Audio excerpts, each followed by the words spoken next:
Olá, meus meninos e meninas, tudo bem? Sejam bem-vindos ao projeto Biologia Passo a Passo, em que ele está destinado a ajudar vocês a fazer uma revisão bem bacana com relação à parte dos diversos temas na área da biologia, com destaque na aula de hoje com relação ao bloco 3 da teorias de evolução, ligados à apresentação agora do neodarwinismo, com as suas principais subdivisões. Nós vamos fazer uma revisão rapidinho. Procurem fazer os exercícios que são passados para vocês na forma de estudo dirigidos, que foram repassados em sala de aula, tá? Tentem sistematizar isso da forma mais didática possível no caderno de vocês, na forma como se fosse uma espécie de um mapa conceitual.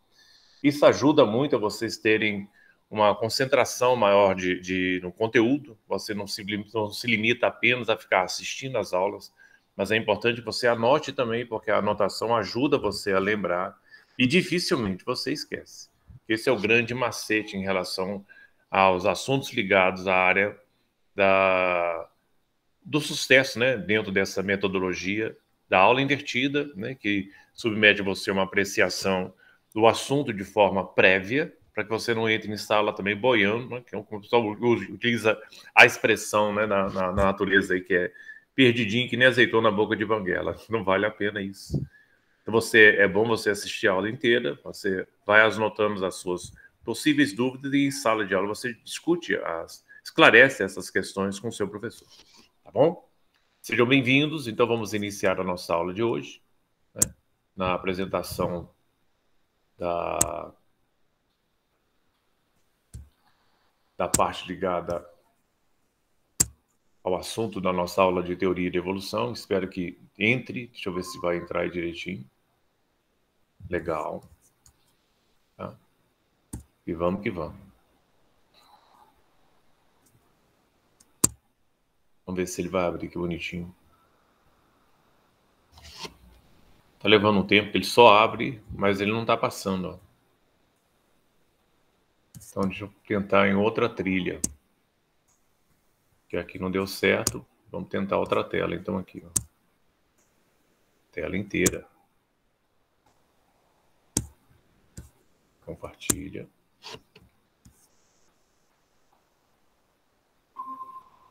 Vamos ver se ele puxa agora bonitinho o que eu quero.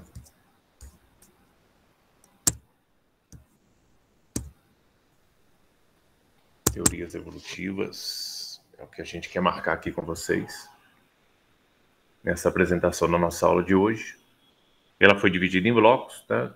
Cada bloco apresenta um conjunto de palavras que vocês devem decodificar, tá? E vai colocando isso no caderno, que são os principais tópicos, as principais ideias que você deve dominar em relação a esse tipo de assunto, viu? Então não subestime essa capacidade de revisão não, porque ela é muito boa, para que realmente você tenha sucesso nessas futuras provas que vocês vão ter que fazer aí para frente, principalmente no vestibular e inclusive no Enem. Então tá aí, ó. Entrou a tela, então vamos começar, ó. Aí tá a grande fera, né? Charles Darwin na apresentação de vocês aí na imagem, né? Que é estilizada. O projeto é o Biologia Passo a Passo, né? Que são um conjunto de aulas moduladas que vocês podem adquirir por fascículos, né? Em relação à minha pessoa, que eu sou o professor Márcio Pinho. Se vocês quiserem ter esse tipo de acesso, é só vocês entrarem em contato depois, posterior comigo. Tá bom? Então vamos dar continuidade ao nosso bloco 3 da teoria sintética da evolução. Você vai ter uma espécie de um resumo só para a gente recapitular os principais fatores evolutivos, né? Que são colocados para vocês aí, ó. Então tá aí, ó. Quais os principais fatores evolutivos que você tem que considerar nessa revisão deste assunto ligado à teoria neodarwinista? Primeiro, né, como eu falei com vocês, as palavras são decodificadas, vocês vão ensaiando, né, as citações e ao mesmo tempo as anotações de vocês no caderno. A primeira delas é a mutação, que é a razão máxima, vamos dizer, da transformação dos seres vivos em função do tempo. Lembrando a vocês, nem todas as mutações são favoráveis.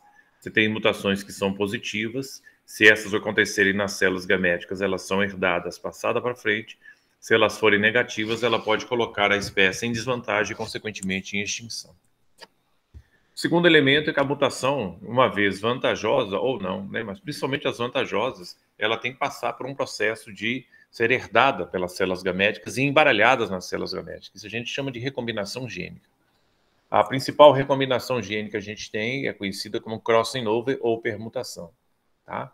Em que é uma fase em que os pedaços de informações do genoma paterno e o genoma materno são misturados para se formar uma nova célula gamética que vai passar a vantagem para frente e verificar depois, passar pelo crivo da seleção natural, se tem vantagens ou não para a espécie que herda tal característica. Uma vez feito isso, né, essa vantagem também ela pode estar incubada, vamos dizer assim, no indivíduo, ela não se revela vantajosa naquele espaço em que ele vive, mas no momento que ele começa a se movimentar no ambiente e começa a passar por umas linhas chamadas de migração, tá? Que é a próxima palavra que a gente tem da migração, que significa movimentos populacionais, pode ser um movimento de entrada e um movimento de saída de uma população. Quer dizer, se eu tiver uma população numa área A e essa população se desloca para a área B, esse deslocamento, da saída dessa população da área A para a área B, eles são chamados de emigrantes. Portanto, o movimento é de emigração, é um movimento de saída, porque vai para o exterior. Se eu tiver uma população em uma determinada região e ela recebe novos indivíduos que vão se incorporando à população de outras áreas diferentes e volta para o mesmo ponto, né, de origem, isso é chamado de imigração, porque imigrar é como está falando, ele interioriza, ele volta para o interior de uma população original e, consequentemente, aumentando o seu volume populacional. Tá? São as duas diferenças que existem entre migração, né? São imigração e emigração. Depois disso, você tem outro fator também que é interessante, que é chamado a deriva genética, que é exatamente o patrimônio fenotípico e genotípico que uma determinada população apresenta. Daí você tem que ter noções de genética, né? Porque fenótipo é o conjunto de fenômenos, né, características visuais ou não que determinada espécie apresenta, né, dentro de um determinado grupo populacional. E genótipos são os genes que ele herda, tanto paternos como maternos, e que podem ser iguais, então eles passam a chamar homozigóticos, ou podem ser diferentes, e são chamados de heterozigóticos. São terminologias ligadas à área da genética, você tem que dominar isso direitinho.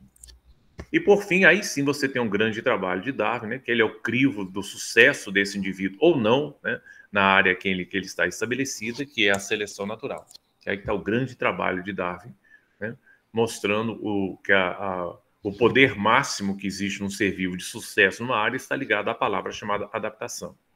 Se ele não for bem adaptado, já era. Esse planeta aqui não tem dó de ninguém. Na realidade, desculpa a expressão, mas ele é muito sacana. Né? Ele tem assim, se você não adianta ser bonitinho, ser engraçadinho, ser fofinho, meu filho, não sabe se defender, não sabe lutar contra predadores, não sabe se defender contra parasitas, já era. Tá? Você tem uma série de fatores aí que são limitantes de uma determinada população do sucesso dele na área. Isso envolve competição alimentar, competição ambiental, competição ligada à parte sexual, né, para conquistar a fêmea, envolve o problema da competitividade entre os indivíduos para ter sucesso na área de espécies que são diferentes, envolve predatismo e parasitismo. Então, são vários elementos que atuam fortemente em cima de qualquer tipo de grupo populacional, definindo o seu sucesso ou não naquela área. Portanto, não é fácil viver no planeta Terra, não. Pode ser muito bonito, mas ele é muito briguento, né? Você tem que lutar pela vida para ter sucesso em determinada área. Nós vamos, então, caracterizando o terceiro bloco que está representado em vermelho, que é migração, porque nos blocos 1 e 2, nós falamos do que é... No bloco 1, nós falamos o que é a ideia do neodarwinismo, no bloco 2, nós trabalhamos o que vinha a ser mutação e recombinação gênica, e agora nós vamos trabalhar o que é migração, deriva genética e as características da seleção natural. Migração, portanto, na primeira pergunta que vem de ser feita, o que é migração e quais são as suas variáveis? A migração, como fala, né, da palavra que já foi apresentada a vocês, qualquer movimento populacional de indivíduos de uma área, seja de saída para uma nova área, ou seja, de entrada, né, para uma população que já está estabilizada e recebe novos elementos nessa população, isso é chamado de migração. Isso que refere-se a movimentos populacionais dentro de um espaço físico. Tá? Agora, existem as suas variações. Então tá lá, para você poder decodificar aí para mim. Toda vez que eu falar isso, você dá uma pausazinha e tenta ler o que é isso, e depois você faz um efeito da anotação e dá continuidade. Tá? Portanto, migração são movimentos populacionais para regiões que são diferentes. pode ser de dois tipos. Pode ser de imigração, quando vai para o interior de uma população, ou pode ser emigração quando é de saída, vai para o exterior, tá? Vai para busca de um novo espaço. Aqui nesse slide é interessante mostrar nessa formação a migração humana, né, pelo planeta afora. Repara que o berço humanitário é África, é africano. E a partir da África ele se dispersou pela Europa, dispersou pela parte das Arábias, foi para a região do Oriente, entrou na região da Oceania.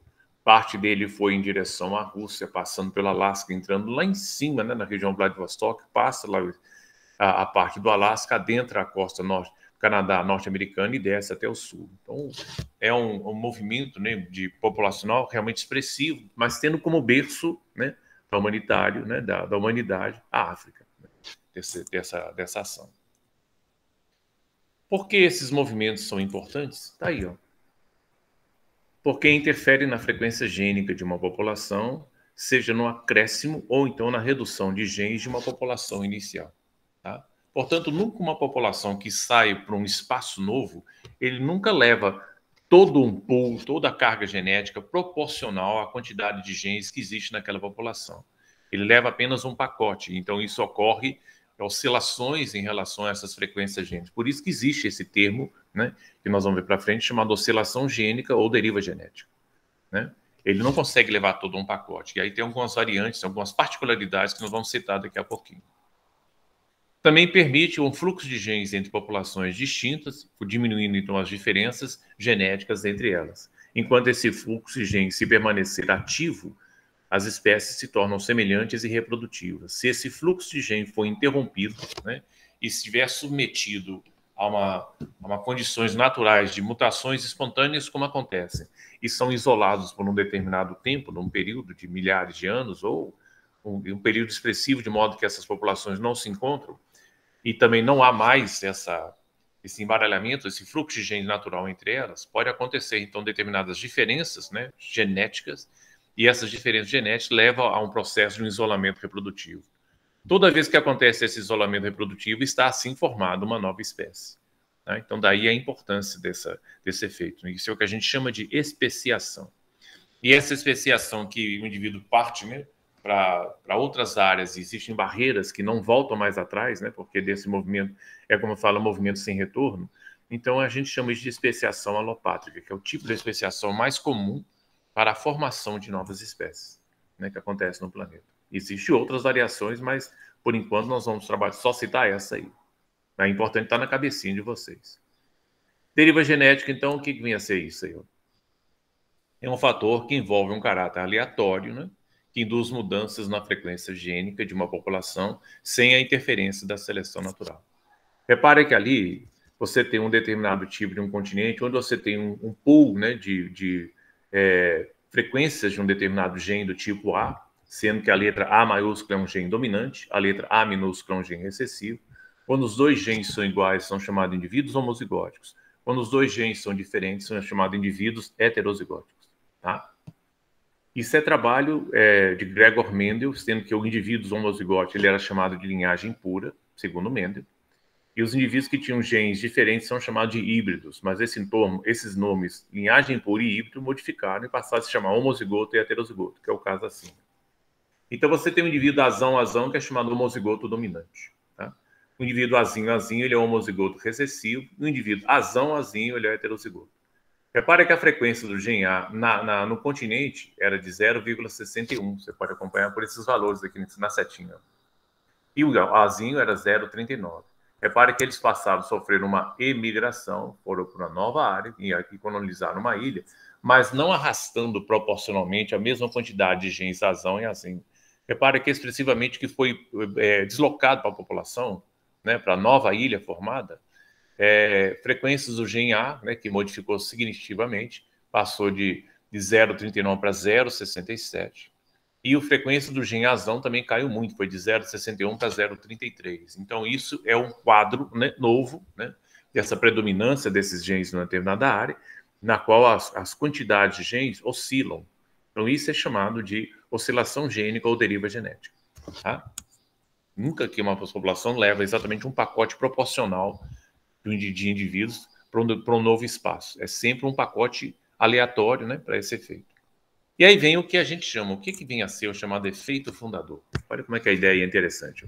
É quando uma população se desloca para uma nova área e leva uma fração específica de genes em seu patrimônio genético, o que está ilustrado lá em cima. Ele não levou a fração proporcional, ele leva uma fração específica, tá? Que ao longo do tempo se torna diferenciada em relação às outras populações circunvizinhas. Como exemplo, né, a tribo dos Estados Unidos, sangue do tipo B, e aí está pedindo para explicar, que é um caso que o professor pode até explicar em sala de aula, mas eu vou adiantar aqui para vocês. As pesquisas, né, com relação à etimologia, a etiologia da parte do estudo antropológico dos indígenas norte-americanos, eles verificaram que os descendentes dos indígenas tinham uma predominância muito grande do sangue do tipo B na população, em detrimento do sangue O, A e AB, que são os outros tipos de sangue que existem na espécie humana. E aí o pessoal fala, mas por que existe essa predominância? É porque o sangue B ele é mais expressivo, ele é mais forte, né, mais resistente em relação dos grupos? Não. É simplesmente um deslocamento ao acaso. Lembra daquela imagem que mostrou para você o deslocamento da população a partir da África, que é o berço da humanidade, foi se espalhando pelo mundo afora? E um entrou na região do Oriente, na região da Rússia, passou por Vladivostok, pegou lá em cima do Alasca e veio descer na costa americana.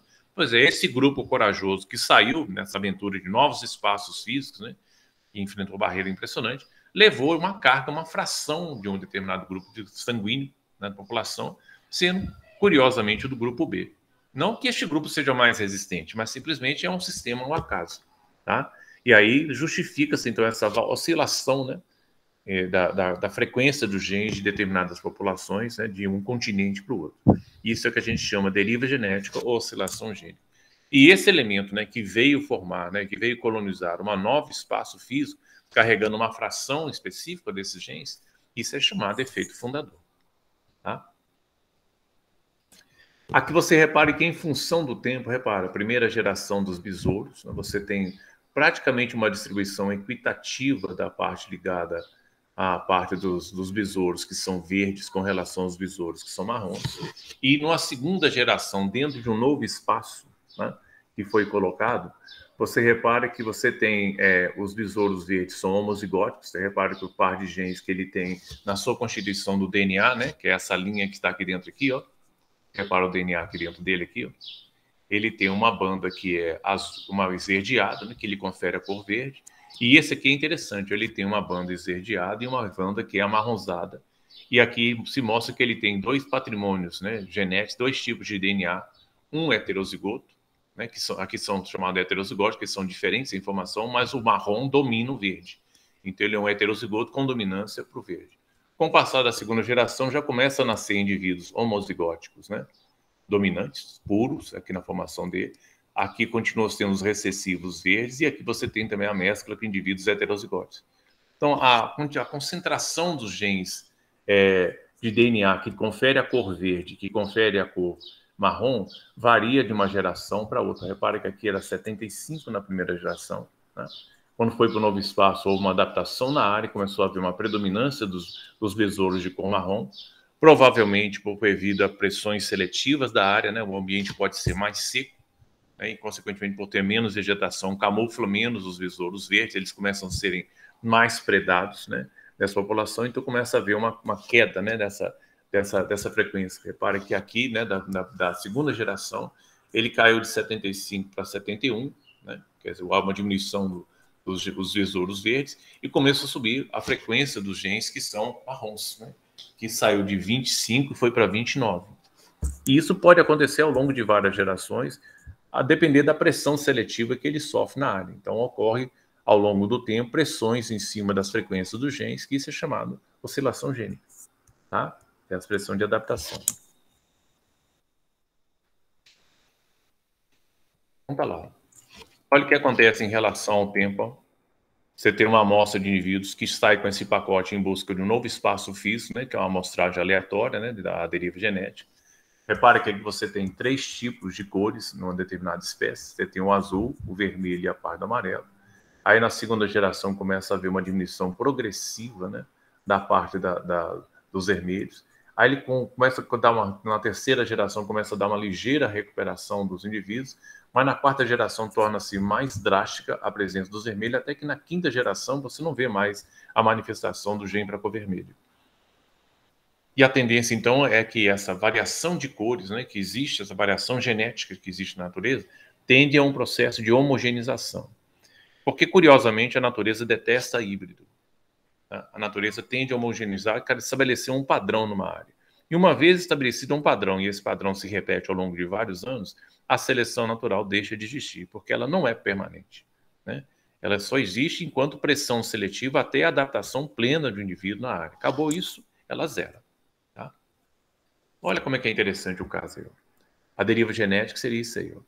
É um mecanismo de microevolução que modifica as frequências alélicas de uma população ao longo do tempo. É o que a gente viu naquele exemplo dos frascos ali em cima. A deriva genética refere-se à diminuição da variabilidade genética, é consequência, né? Consequentemente, repare que aqui a variabilidade genética de cores é maior do que isso aqui, né? Portanto, ela tem uma diminuição na sua variabilidade em função do tempo e de indivíduos heterozigóticos nesse mesmo intervalo de tempo. Tá? Ele prefere, então, fazer os indivíduos se tornarem mais homozigóticos nessa área, aí, com o passar do tempo. Esse tipo de fator evolutivo não era conhecido por Darwin. Essa é a parte curiosa desse sistema aí. Okay? Então, aí já foi abordado vocês na explicação assim do que se trata dos frascos, né, e dos tratos. Então, vamos dar continuidade à nossa explicação aí. Outras denominações. Isso é uma coisa impressionante que existe de lamentável na área de biologia, são a quantidade de nomes para o mesmo assunto. Eu posso chamar de deriva genética, deriva gênica, deriva alélica, derivação genética ou ainda oscilação gênica. Nunca vi tanto nome para uma mesma estrutura. Isso é o que mais dá dor de cabeça ao aluno, que ele fica achando que são assuntos distintos, não é? É a mesma coisa. Tá chamando Francisco de Chico, ou então José de Zé. Como a deriva gênica ocorre, está lá, ó, ela será maior quanto menor for a população. Olha como é que é interessante. Ela vai ser maior quanto menor for a população. E as etapas são, o primeiro deles é o efeito fundador, que é o inicial. É quando sai um grupo de determinados indivíduos para um novo espaço físico. Né? Depois eu tenho o efeito gargalo em momentos da história, porque isso aí vai fazendo novas adaptações, novos deslocamentos. Então, com isso, ele leva sempre um patrimônio. Ele nunca leva um pool representativo total, né, no equilíbrio. Existe sempre uma fração daquela população que se desloca, e essa fração que se desloca é fruto de um acaso. Né? E isso aí é o chamado efeito gargalo. Você vai ver a ilustração aí daqui a pouquinho. Existe a variação demográfica, né, que acontece em intervalos regulares, né? E sempre a deriva genética acontece de modo constante. Populações que são pequenas e não variam ao longo do tempo, se por acaso, né, essa população já estiver perfeitamente adaptada a uma determinada região, então se estabiliza tudo e a seleção natural zera. Aí você tem o efeito que a gente chama de efeito gargalo. Repare que as bolinhas representam a variação genética de uma população numa determinada área, ali é o que a gente chama de pool gênico, e depois ele sacode a garrafinha, né, para pegar as amostras de determinados indivíduos que vão conquistar um novo espaço físico, e nessas amostras que caem, né, pelo gargalo é um processo ao acaso.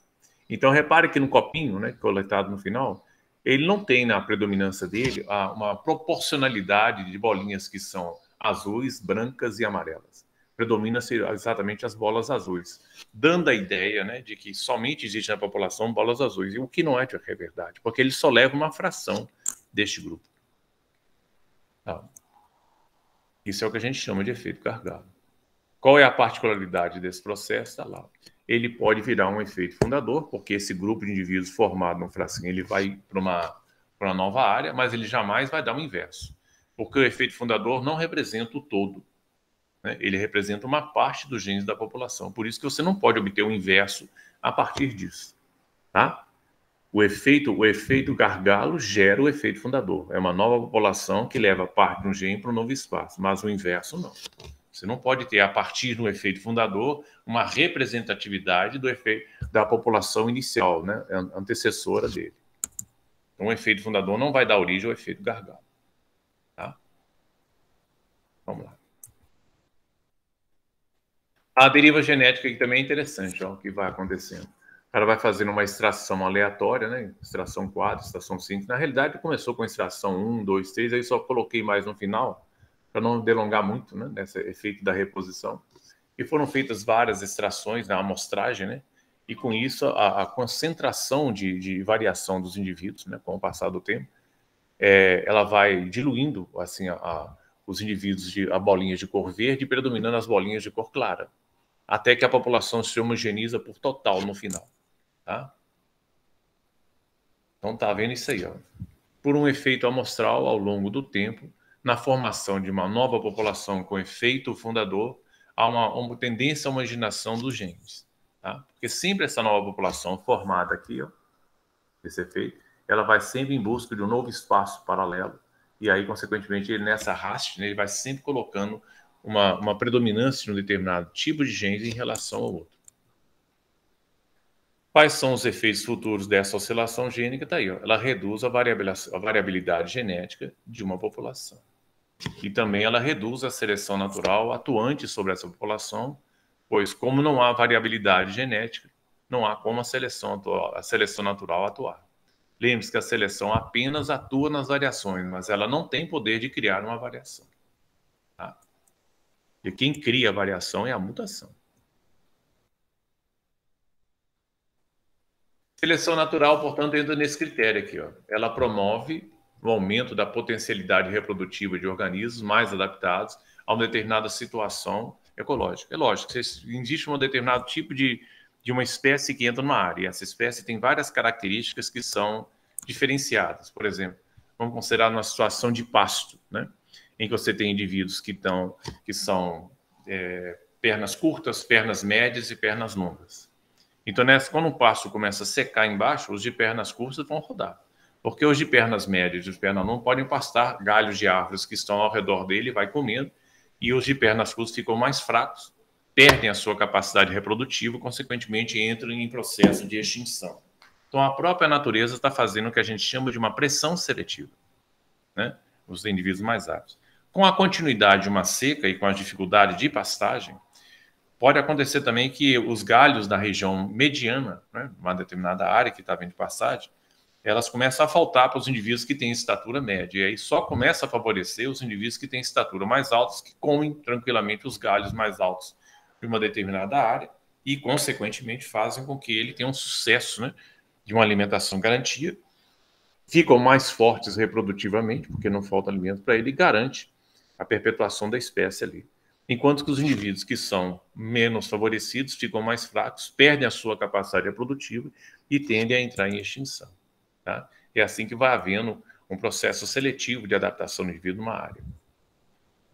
Diminui as condições reprodutivas daqueles organismos menos favoráveis às mesmas condições ecológicas citadas acima. É exatamente o que eu acabei de explicar para vocês em relação ao indivíduo numa certa área de pastagem. Aqui vem uma piadinha bem medonha com relação a indivíduos que são isso, é uma piadinha ecológica, é uma piadinha de biólogo. Tá, os dois caras discutindo em cima de uma plataforma lá. Então, por que nós estamos usando a plataforma outra vez? Ele assim, a adaptação das espécies que são predadas. Né? Nós precisamos achar novas maneiras de nos defender também. Aí escuta lá. O que é isso? É um som da adaptação. Quer dizer, tem um Tiranossauro Rex usando um machado para derrubar os dois caras lá em cima, viu? Fala sério. E ele falou, quando ele escutou isso, ele também não foi esperto. Ele falou, eu não posso pegar vocês, mas derruba. Aí o cara falou, é o som da adaptação. Cada espécie, né, no fritar dos ovos, se vira, né, para continuar sobrevivendo numa determinada área. Se ele não conseguir fazer isso, pode saber que ele não está adaptado e fatalmente vai morrer. Tá?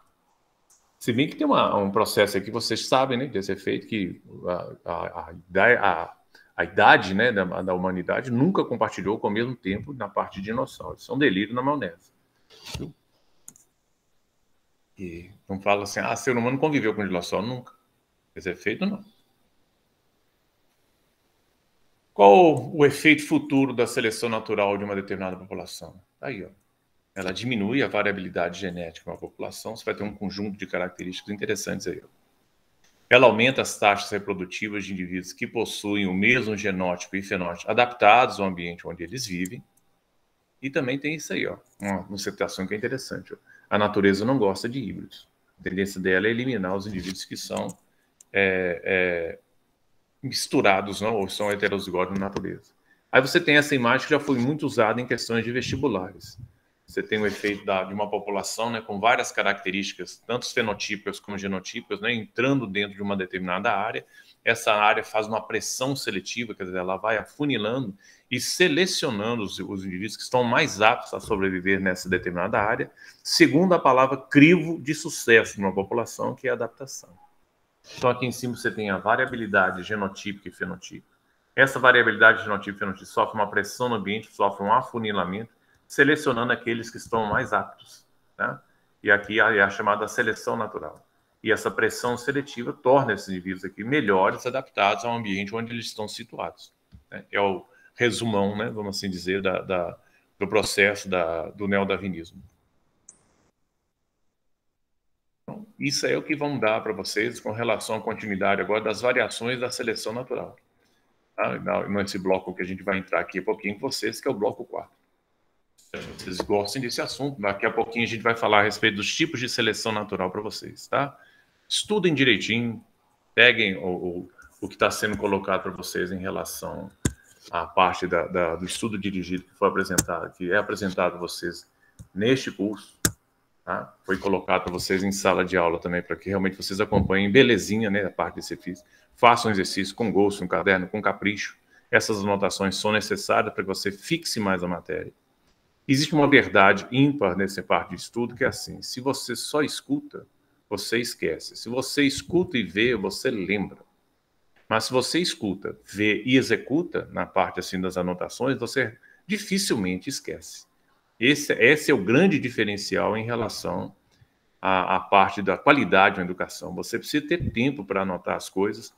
Acredite num macete que é chamado mapa conceitual. Ele te dá um resumão bem sucinto da coisa, mas te dá uma ideia bem legal de dominância do assunto, para que realmente vocês tenham sucesso, né, na parte das provas futuras que vocês venham fazer, e é mais fácil para você lembrar também, tá bom? Capriche nessas anotações de vocês. Daqui a pouquinho eu volto, ok? Qualquer dúvida que vocês tiverem, nós vamos entrar no efeito dessa apresentação com vocês em sala de aula para esclarecer as nossas dúvidas. Então, daqui a pouquinho, eu retorno com vocês, dando continuidade ao bloco 4, falando das particularidades da seleção natural, o último bloco, né, referente ao sucesso de determinadas espécies no determinado ambiente, viu? Que é o trabalho de Darwin. Até para vocês, então. Fiquem com Deus. Daqui a pouquinho a gente se vê.